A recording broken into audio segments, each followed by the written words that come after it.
Welcome to the Explainer. We're on the clock today for a rapid-fire 3-minute briefing covering the 3 absolute biggest shifts in AI economics, policy, and security happening right now in July 2026. We've got a ton of ground to cover, so we're going to set a fast pace and jump right in. Okay, let's dive into this. 46%. That is a massive, honestly kind of shocking number. It represents the peak share of U.S. enterprise API token usage that is now flowing directly to Chinese models. Section 1. The AI Market Shift, Economics over Ideology. A recent CNBC investigation just confirmed this massive and super rapid market shift. Chinese model usage on platforms like OpenRouter has absolutely spiked to capture nearly half the market, hitting that 46% mark. To put into perspective just how incredibly fast developers are rerouting their AI workloads, the 12-month average for this was literally just 11%. The raw economics driving this, well, they're basically impossible to ignore. Rational engineering teams are actively choosing open-source models, like ZAI's GLM 5.2, because they are 60 to 90% cheaper than top-tier Western models. And here's the kicker. They aren't trading away capability to get those savings. In fact, GLM 5.2 actually outperforms Western models on key coding benchmarks. We're talking a score of 62.1% on SWE Bench Pro compared to GPT 5.5, coming in at 58.6%. The speed of this transition is just blistering. To highlight exactly how fast enterprises are moving, Z.AI's GLM 5.2 saw an astonishing 80 times customer growth in literally just its first week on the Vercel platform. So, while enterprises are rapidly optimizing their costs out in the market, what exactly is happening on the regulatory front? That brings us to Section 2, the regulatory void, stalled governance. Over on the policy side, President Donald Trump abruptly canceled a scheduled AI executive order signing ceremony. He cited specific competitive concerns, stating he did not want to sign anything that would, quote, undermine America's lead over China.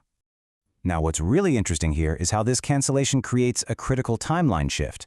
The June 2nd executive order set things in motion, sure, but right now, the upcoming August 1st statutory deadline acts as the only immovable governance anchor.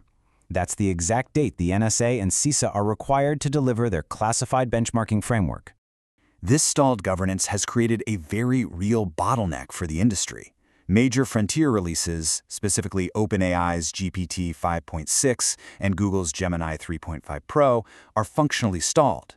They're basically waiting for this classified benchmarking framework to be delivered on August 1st so they can safely avoid export control risks. Transitioning from stalled national policy down to active local defense, let's look at Section 3, Testing Defensive AI, the Alberta Case Study. Because while federal policy waits, local deployments are moving full steam ahead. Anthropic just published a fascinating case study showing the government of Alberta officially deploying Claude for cybersecurity. This makes Alberta the very first Canadian province to publish a formal AI security deployment like this, which notably moves Anthropic's footprint straight into the Five Eyes intelligence alliance. And this brilliantly illustrates a highly structured 4-step process. Step 1, identify vulnerabilities in the code. Step 2, prioritize those findings by severity. Step 3, generate candidate patches. And Step 4, produce audit-ready documentation. This specific AI deployment successfully and measurably reduced their mean time to remediation. It's a huge deal for efficiency. But we absolutely must impartially contrast this defensive deployment against the severe reality of our current threat landscape. Alberta's defensive AI, the scanning and patching we just walked through, is operating against the very real, very dangerous backdrop of offensive AI. A prime example of this was the recent, highly concerning disclosure of the Jade Puffer AI ransomware. Which brings us to our final section, the bottom line, the race between code and governance. Synthesizing our entire 3-minute briefing, we are witnessing an incredible tension right now. We've got rapid market adoption of cheaper models, stalled U.S. regulatory policy, and an urgent, undeniable need for advanced cybersecurity. So, I want to leave you with this provocative question to think about. As the attack surface expands, can AI-assisted defensive scanning truly keep pace with AI-assisted vulnerability exploitation? Thank you so much for joining me for this explainer. Stay focused, and I'll catch you next time.